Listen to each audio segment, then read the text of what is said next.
Hey everyone, welcome to Robust QA. My name is Abhishek Patel, and in this video I want to explain what is page object model and how we can implement page object model in Playwright. So here I have the same code without the page object model. So there are three tests, and let me open up the application as well on the side. And what it does, first one is pretty easy. So it's like a test hamburger menu. And what it does is like it's going to click on the hamburger menu and it just validates that it contains all the list of the links. Okay. The second one is add to the cart, and what it does is it just clicks on the add to the cart and verify that the element gets added to the cart, right? And the third test we have is remove from the cart. It's the same as its name suggests. It just remove from the cart and make sure that the element is removed from the cart. But now if you see here, although it works, but you can see there is a lot of condition inside your code, inside your test, and it's not ideal. So if anybody, let's say for example your stakeholder, a manager, when they look at your code, they might get confused, right? Because there's a lot of implementation here. So we need to abstract all this implementation out from your test and put it inside the page object. And that's the whole concept of page object model. It's like, it's like leveraging the object oriented programming mechanisms to organize your test code. So it works. Let's run and let's see.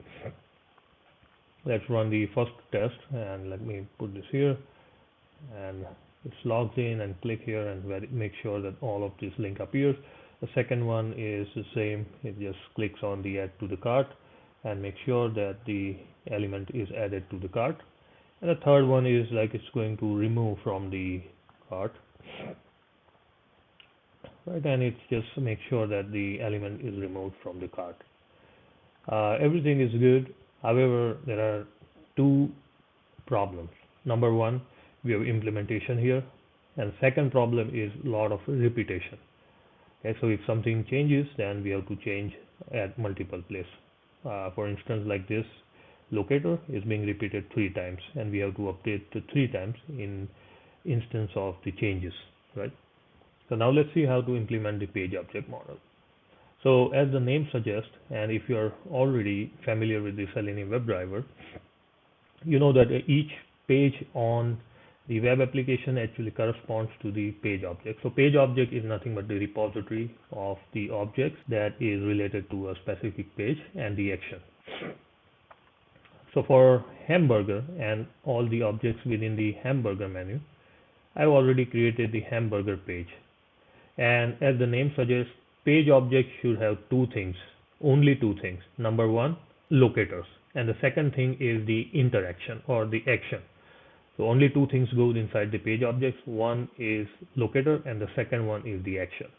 So here we are. So we have all these things. So we'll start with creating the variable called page, and which is of type page. Okay. And then second, we have a locator, and we will give it as a private. So private hamburger, and hamburger is type locator. And then we have a constructor. So when we instantiate this class, we will pass the page object or the page fixture, and this page will be used here inside this class. And then with that fixture, we can perform all the functions like open, right? This dot hamburger button dot click. Okay. Hope this makes sense.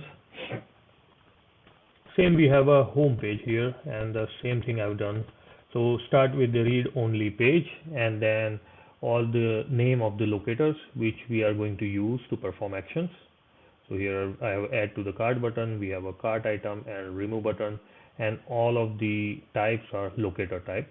And then first thing you want to do is create the constructor that accepts the page fixture, and it accepts the page fixture and it initialize our variable here, the page variable, by doing this, like this dot page. That means this means this page, right? This particular object's variable, right? So we are initializing this dot page is equal to page. So whatever the page object is passed here will be initialized like this.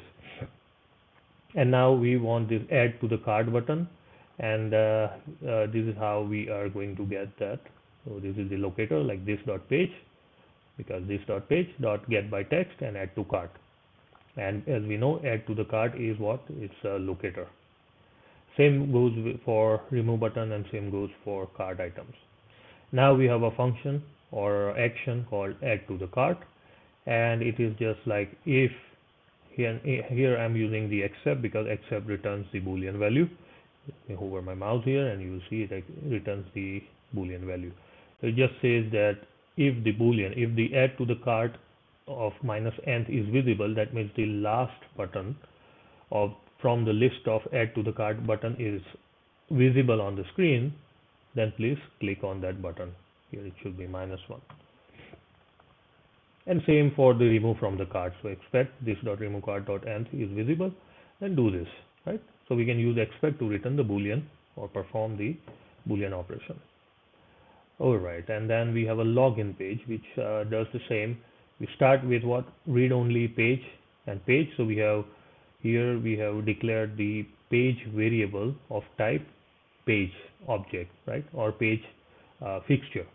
And then we are going to define all the locators that are going to be used for the login action. So we have a username, we have password, and we have a login button, and all of the types are locator.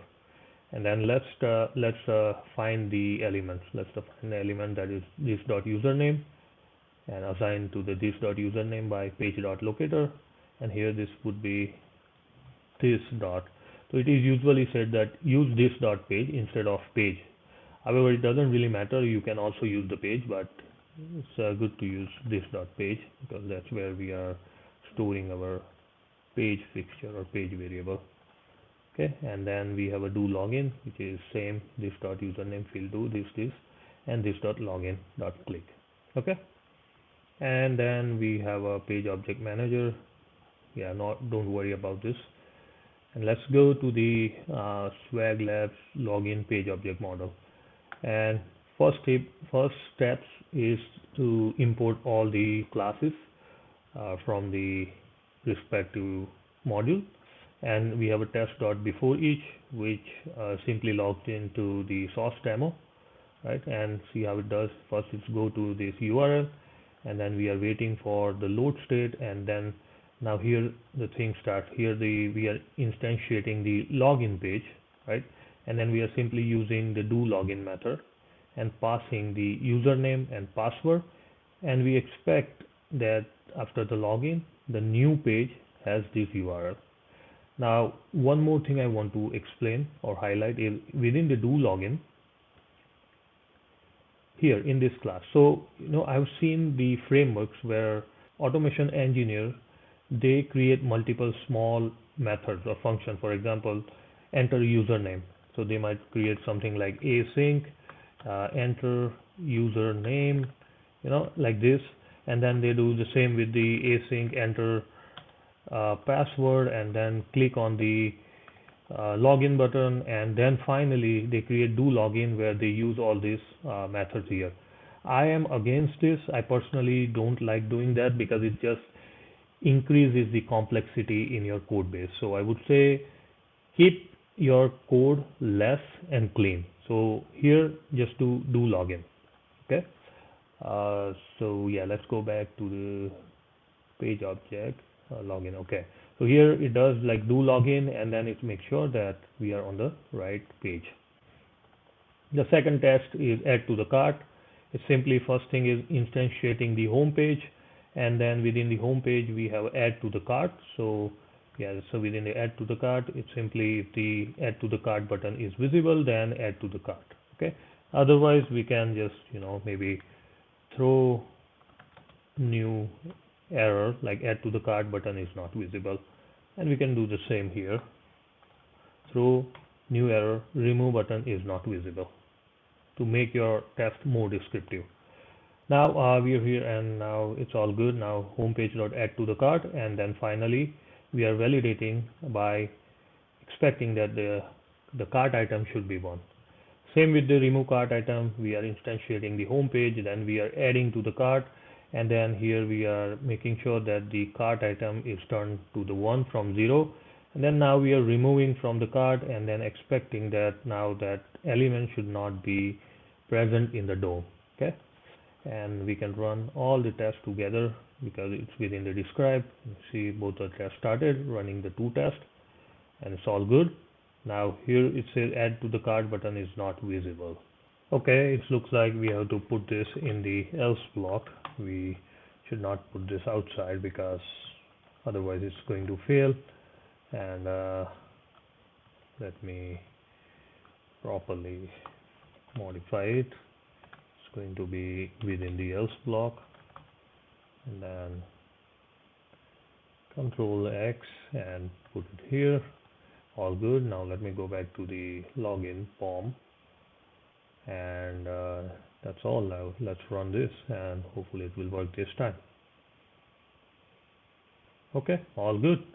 It's working as expected. And one more thing I want to talk about, but I'm going to talk in the next video, and that is about the fixture. So as you can see here, I'm instantiating this login page and I'm instantiating this home page. So this is not something we want. It's not ideal, because you see here we are literally passing the page fixture and then we are using the page fixture. So in the next video I will show you how to make a fixture, and we can directly pass like login page like this, and then use the login page as a fixture. Okay, so yeah, let's see you in the next video then.